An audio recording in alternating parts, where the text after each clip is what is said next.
Istanbul গিয়ে Japan Kabul গিয়ে শিখেছি শহরেই রান্না।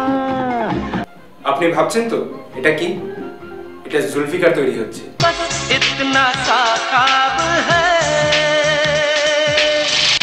मार झाड़ू मेरे झेपिए भी देखो, मार झाड़ू मेरे झेपिए भी देखो, जब आप নোংরা সবে আপনারা ভাবছেন আমরা হাসছি কেন? আমাদের হাসির কারণ হলো আমার কবিতা, আমার ভাবনা, আমার বক্তব্য।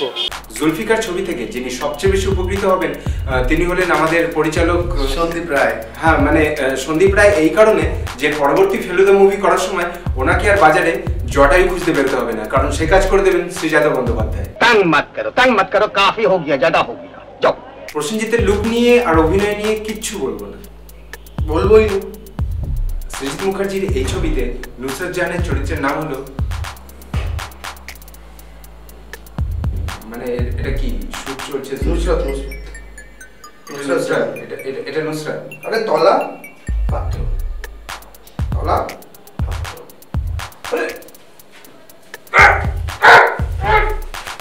আপনি রিকোয়েস্ট করলেও প্রসেনজিতের অভিনয় নিয়ে কিচ্ছু বলবো না প্রসেনজিতের ব্যাপারে কিছু।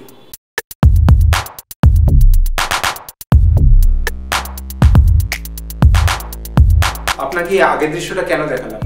কারণ অলমোস্ট এই চেহারার রাহুল জুলফিকার ছবিতে একজনকে বলছে পেট কমাও। সৃজিত মুখার্জি খুব উঁচু মাপের ডিরেক্টর, তাই জন্য জুলফিকারের ম্যাক্সিমাম সিন ওপর থেকে দেখতে পায়। এক মিনিট, আমার মনে হয় একটা ভুল হলো। আমার মনে হয় সৃজিত মুখার্জি আজকাল বাজ পাখি বুঝছে।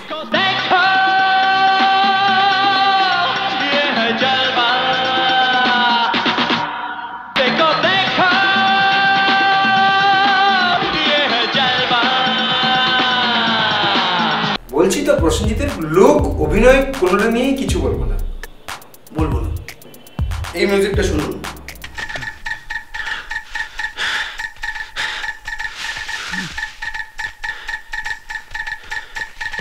মনে পড়লো না তো? এবার এই দৃশ্যটা দেখুন।